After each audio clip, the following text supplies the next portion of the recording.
नमस्कार। मराठा साम्राज्य का उदय और छत्रपति शिवाजी महाराज का शासन भारतीय इतिहास का एक बहुत ही महत्वपूर्ण और दिलचस्प मोड़ है। बिल्कुल। तो आज का ये डीप डाइव शिवाजी महाराज के शासनकाल के खास पहलुओं पर है, खासकर 1674 के राज्याभिषेक के आसपास का समय और वो घटनाएं जिन्होंने इसकी नींव रखी। हाँ, और हमारे पास जो स्रोत हैं वो शिवाजी के शुरुआती जीवन, मुगलों से उनके संघर्ष, संधियां, प्रशासन, इन सब पर काफी रोशनी डालते हैं। सही कहा। तो हमारा मिशन है इन स्रोतों से शिवाजी की जो रणनीतिक सोच थी, उनकी उपलब्धियां और उस समय की जो चुनौतियां थी, उनको जरा गहराई से समझना। और ये भी देखना कि शिवाजी महाराज सिर्फ एक योद्धा ही नहीं थे, बल्कि एक विजनरी शासक भी थे। उन्होंने एक स्वतंत्र राज्य का सपना देखा और उसे हकीकत बनाने के लिए बहुत ठोस कदम उठाए। तो चलिए वहीं से शुरू करते हैं जहां से उनकी शक्ति पर मुगल सल्तनत की नजर पड़ी। जन्म तो 1630 शिवनेरी किले में, माता जीजाबाई, पिता शाहजी भोंसले और समर्थ रामदास का आध्यात्मिक प्रभाव, ये सब तो उनके व्यक्तित्व की जड़ें थीं। लेकिन असली टकराव तब शुरू हुआ जब उनकी बढ़ती ताकत दिल्ली तक महसूस होने लगी। हाँ, और औरंगजेब ने इसे काफी गंभीरता से लिया। 1660 में उसने अपने मामा शाइस्ता खान को दक्कन भेजा। साफ निर्देश थे कि शिवाजी की शक्ति को कुचला जाए। और शाइस्ता खान को शुरू में कुछ कामयाबी भी मिली, जैसे पूना पर कब्जा कर लिया उन्होंने। जी, लेकिन फिर शिवाजी ने जो किया वो शायद ही किसी ने सोचा होगा। 1663 में पूना में शाइस्ता खान के रहने की जगह पर रात में हमला। वो बहुत ही साहसिक कदम था। ये सिर्फ एक मिलिट्री एक्शन नहीं था, ये तो सीधे सीधे मुगल प्रतिष्ठा पर चोट थी। और फिर 1664 में सूरत की लूट, वो तो मुगलों का एक बड़ा ट्रेड सेंटर था। हाँ, बिल्कुल। इसने तो औरंगजेब को यकीनन हिला दिया होगा। ये हमले शिवाजी की जो गुरिल्ला टैक्टिक्स थीं और उनका जो साहस था, उसका सबूत थे। और सूरत की लूट से जो पैसा मिला, उसने उनके मिलिट्री ऑपरेशंस को और एक स्वतंत्र राज्य बनाने की कोशिशों को काफी आर्थिक मदद दी होगी। निश्चित रूप से। ये दिखाता है कि वो सिर्फ डिफेंसिव नहीं खेल रहे थे, बल्कि मुगल सत्ता को एक्टिवली चैलेंज कर रहे थे। अच्छा, इन घटनाओं के बाद औरंगजेब ने अपने सबसे काबिल जनरल में से एक राजा जयसिंह को भेजा 1665 में। हाँ, आमेर के राजा जयसिंह। यहाँ सिचुएशन थोड़ी बदली। जयसिंह की स्ट्रेटेजी में क्या लगता कि वो ज्यादा कामयाब रहे शाइस्ता खान के मुकाबले? देखिए, जयसिंह एक अनुभवी योद्धा तो थे ही, डिप्लोमैट भी कमाल के थे। उन्होंने सिर्फ फौज का इस्तेमाल नहीं किया, बल्कि शिवाजी के जो विरोधी थे उनको एकजुट किया और धीरे धीरे उनके किलों पर दबाव बनाया।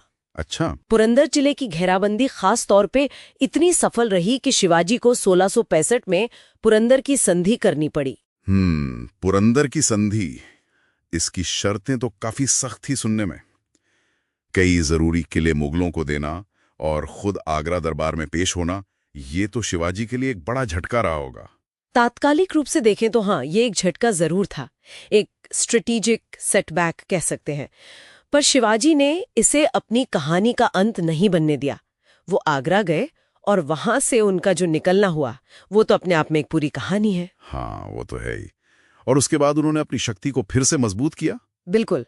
और इसी का नतीजा था 1674 में रायगढ़ में उनका भव्य राज्याभिषेक। ये सिर्फ एक सेरेमनी तो नहीं थी, ये एक तरह का ऐलान था, है ना? छत्रपति की उपाधि ली उन्होंने। हाँ, बिल्कुल। छत्रपति मतलब एक सॉवरेन रूलर, एक संप्रभु शासक, जो किसी मुगल या किसी और सत्ता के अधीन नहीं है। ये मराठा राज्य की एक औपचारिक स्थापना थी। और एक और उपाधि थी, हिंदव धर्मोद्धारक। जी, हिंदव धर्मोद्धारक यानी हिंदू धर्म का रक्षक। उस समय का जो राजनीतिक और धार्मिक माहौल था, उसमें ये उपाधि उनकी प्रजा को एकजुट करने और मुगल शासन के सामने एक कल्चरल और पॉलिटिकल ऑल्टरनेटिव पेश करने का एक बहुत शक्तिशाली प्रतीक थी। सही बात है। अब एक स्वतंत्र शासक के तौर पर उन्हें एक मजबूत एडमिनिस्ट्रेशन की भी जरूरत पड़ी होगी। यहीं पर अष्टप्रधान का जिक्र आता है, 8 मंत्रियों की काउंसिल। ये सिस्टम कैसे काम करता था? ये जानना दिलचस्प है कि अष्टप्रधान आज की कैबिनेट की तरह नहीं थी, जहां कलेक्टिव रिस्पॉन्सिबिलिटी होती है। अच्छा। हाँ, स्रोत बताते हैं कि ये 8 मंत्री अपने अपने डिपार्टमेंट के हेड थे और सीधे शिवाजी के प्रति जवाबदेह थे। उनमें आपस में कोई सामूहिक जिम्मेदारी नहीं थी। अच्छा। हर मंत्री सीधा राजा को रिपोर्ट करता था। 8 मंत्री पर सीधे राजा को जवाब दे, ये तो काफी अलग है। क्या ये उस वक्त की जरूरत थी या शिवाजी की अपनी लीडरशिप स्टाइल थी? मुझे लगता है शायद दोनों का मिश्रण था। इससे फैसले लेने में तेजी आती होगी और पावर का सेंटर शिवाजी के हाथ में रहता था। और शायद उस दौर में एक नया राज्य बनाते वक्त ये जरूरी भी था, जहां जल्दी और निर्णायक एक्शन लेने की जरूरत होती थी। ये उनकी मजबूत सेंट्रलाइज्ड लीडरशिप को तो दिखाता ही है। ठीक है, प्रशासन के साथ साथ राज्य चलाने के लिए रेवेन्यू भी चाहिए। यहाँ दो शब्द बड़े खास हैं, चौथ और सरदेशमुखी। इनको थोड़ा समझाएंगी? जरूर।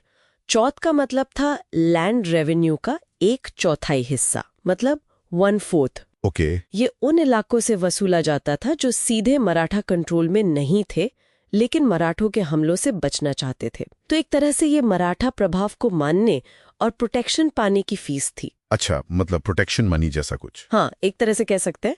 और दूसरा था सरदेशमुखी। हाँ, सरदेशमुखी। ये एक एडिशनल 10% टैक्स था।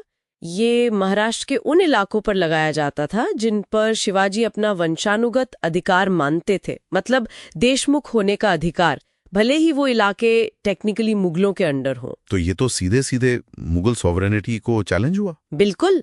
ये कहना था कि इन जमीनों पर असली हक मराठों का है, भले ही कागज पर वो मुगलों के पास हो। तो ये दोनों सिर्फ टैक्स नहीं थे, ये मराठा पावर और उनके अधिकार क्षेत्र को जताने के पॉलिटिकल टूल भी थे। एकदम सही। ये जो नए रेवेन्यू सिस्टम थे, ये न सिर्फ मराठा खजाना भर रहे थे, बल्कि आसपास के इलाकों पर उनके दावे को भी मजबूत कर रहे थे। तो अगर हम संक्षेप में देखें, शिवाजी महाराज ने मुगल सत्ता को सफलतापूर्वक चुनौती दी, पुरंदर जैसी संधि के बाद भी वापसी की, रायगढ़ में राज्याभिषेक करके अपनी सॉवरेनिटी यानी संप्रभुता स्थापित की, अष्टप्रधान के जरिए एक यूनिक एडमिनिस्ट्रेटिव सिस्टम बनाया और चौथ और सरदेशमुखी जैसी रेवेन्यू प्रणालियों से राज्य को आर्थिक आधार दिया। उन्होंने मिलिट्री स्किल, डिप्लोमैटिक समझ और एडमिनिस्ट्रेटिव इनोवेशन का एक बेहतरीन बैलेंस दिखाया, और इसी ने मराठा साम्राज्य की नींव रखी। बिल्कुल। और इस बातचीत के अंत में श्रोताओं के लिए एक विचार छोड़ जाते हैं।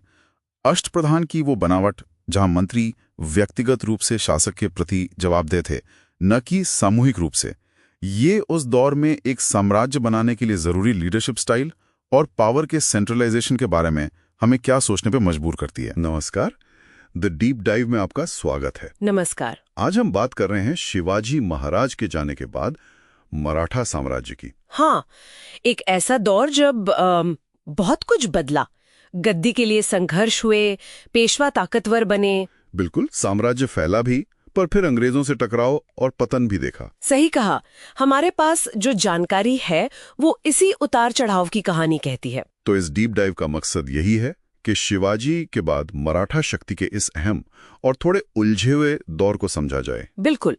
शिवाजी ने जो नींव रखी थी वो तो मजबूत थी, पर उनके बाद कहानी थोड़ी पेचीदा हो जाती है। हाँ, सबसे पहले तो उत्तराधिकार का ही मसला उठा, है ना? जी, उनके बेटों संभाजी और राजाराम के बीच। संभाजी जीते तो सही, पर बाद में औरंगजेब ने उनकी मौत बहुत दर्दनाक हुई। हाँ, वो बहुत क्रूरता से मारे गए। फिर राजाराम ने गद्दी संभाली मंत्रियों की मदद से, और उन्होंने प्रशासन में एक नया पद भी जोड़ा था, प्रतिनिधि। हाँ, प्रतिनिधि।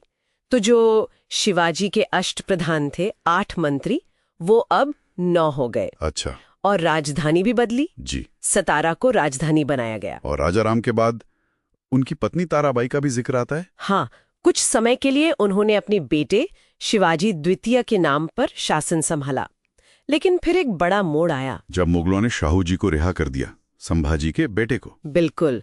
औरंगजेब की मौत के बाद नए मुगल बादशाह ने शाहू जी को छोड़ दिया। इसका असर क्या हुआ? घर में लड़ाई छिड़ गई होगी। हाँ, मराठा सरदारों में फूट पड़ गई। शाहू जी और ताराबाई के बीच खेड़ में लड़ाई हुई। और जीते शाहू जी। जी, शाहू जी जीते, और यहीं से असल में पेशवाओं के उदय की कहानी तेज होती है। और पहले सबसे प्रमुख पेशवा बने बालाजी विश्वनाथ। हाँ, बालाजी विश्वनाथ। कहते हैं कि वो तो पहले एक छोटे राजस्व अधिकारी थे। ये तो कमाल का सफर है। हाँ, ये सच है। शाहू जी ने उनकी योग्यता पहचानी, उन्हें सेना करते का खिताब दिया, मतलब सेना बनाने वाला। अच्छा। और 1713 में उन्हें पेशवा बना दिया, और यहाँ से एक बहुत बड़ा बदलाव आया। क्या बदलाव? पेशवा का पद न सिर्फ सबसे शक्तिशाली बन गया, बल्कि वो वंशानुगत भी हो गया। मतलब छत्रपति नाम के रह गए, असली ताकत पेशवा के हाथ में आ गई। ओह, तो सत्ता का केंद्र ही बदल गया। एक तरह से। बिल्कुल। बालाजी विश्वनाथ ने एक और काम किया। 1719 में दिल्ली के सैयद बंधुओं से समझौता। हाँ, वो किंग मेकर्स माने जाते थे उस वक्त। जी, उस समझौते से मुगल बादशाह ने शाहू जी को मराठा स्वराज का राजा मान लिया। ये मराठों के लिए एक बड़ी कूटनीतिक जीत थी। तो इसके बाद तो मराठा ताकत और तेजी से बड़ी होगी, खासकर अगले पेशवा बाजीराव प्रथम के समय। बिल्कुल। बालाजी विश्वनाथ के बेटे बाजीराव प्रथम 1720 से 1740 तक, उनके समय में तो मराठा साम्राज्य का जबरदस्त विस्तार हुआ। उन्होंने निजामुल मुल्क को हराया दक्कन में। हाँ, निजामुल मुल्क को हराया, हैदराबाद के निजाम को भी पछाड़ा और 1737 में तो वो दिल्ली तक पहुंच गए। दिल्ली पर हमला, कमाल है। हाँ, दिल्ली पर धावा बोला। इसी दौर में वो मराठा संघ या कन्फेडरेसी की बात आती है ना? ये क्या था? हाँ, ये एक तरह की व्यवस्था थी। पेशवा पुणे से सबसे प्रमुख थे, लेकिन उनके साथ साथ गायकवाड़ बड़ौदा से, होलकर इंदौर से, सिंधिया ग्वालियर से और भोसले नागपुर से। अच्छा, ये सब बड़े सरदार अपने अपने इलाकों में मजबूत हो गए। जी, इस संघ ने मराठा प्रभाव तो बहुत फैलाया, लेकिन आगे चलकर इन सरदारों के आपसी हित भी टकराने लगे। समझ लिया। अच्छा, इस विस्तार के लिए पैसा कहाँ से आता था? वो चौथ और सरदेशमुखी? हाँ, ये मराठों के टैक्स थे। चौथ मतलब पड़ोसी राज्यों से उनकी आमदनी का चौथाई हिस्सा लेना सुरक्षा के बदले में। और सरदेशमुखी? वो एक अतिरिक्त 10% टैक्स था जो वो राजा होने के नाते अपना हक मानते थे। इसी से सेना और प्रशासन का खर्च चलता था। फिर आए बालाजी बाजीराव यानी नाना साहिब। इनके समय में मराठा शक्ति शायद अपने शिखर पर थी। हाँ, कह सकते हैं। लेकिन तभी वो भयानक घटना हुई, पानीपत की तीसरी लड़ाई 1761 में। उफ, पानीपत, ये तो बहुत बड़ा झटका था। बहुत बड़ा। अफगान शासक अहमद शाह अब्दाली और मराठों के बीच। मराठों की सेना का नेतृत्व सदाशिवराव भाऊ कर रहे थे। और हार बहुत बुरी हुई। विनाशकारी हार थी। लाखों लोग मारे गए, सैनिक और आम नागरिक दोनों। इसने मराठा शक्ति की कमर ही तोड़ दी, खासकर उत्तर भारत में। पानीपत के बाद क्या हुआ? मतलब मराठे फिर संभले और अंग्रेजों से सामना कब शुरू हुआ? पानीपत के बाद मराठे संभलने की कोशिश कर ही रहे थे कि अंग्रेजों से उनका टकराव शुरू हो गया। पहला आंग्ल मराठा युद्ध हुआ 1775 से 82 तक। उसमें क्या नतीजा रहा? उसमें मराठे जीते। नाना फडणवीस जैसे नेता उस समय काफी कुशल थे। सालबाई की संधि हुई 1782 में। अच्छा, तो शुरुआत में मराठे भारी पड़े। हाँ, लेकिन बाद के युद्धों में स्थिति बदल गई। दूसरा आंग्ल मराठा युद्ध? जी, 1803 से 1805 तक। इसमें पेशवा बाजीराव द्वितीय हार गए और उन्हें वो सहायक संधि माननी पड़ी। हाँ, बेसन या वसई की संधि 1802 में ही हो गई थी, युद्ध से पहले। इसका मतलब था कि पेशवा अब काफी हद तक अंग्रेजों के नियंत्रण में आ गए। और बाकी सरदारों का क्या हुआ? होलकर, सिंधिया? उन्हें भी अलग अलग संधियां करनी पड़ी, जैसे देवगांव की संधि, राजघाट की संधि। उनकी ताकत भी कम हुई। और फिर तीसरा युद्ध, वो आखिरी साबित हुआ? हाँ, तीसरा आंग्ल मराठा युद्ध 1817-18। इसे पिंडारी युद्ध भी कहते हैं, क्योंकि पिंडारियों के दमन के बहाने ये शुरू हुआ। इसमें तो अंग्रेज पूरी तरह जीत गए। बिल्कुल, निर्णायक जीत थी अंग्रेजों की।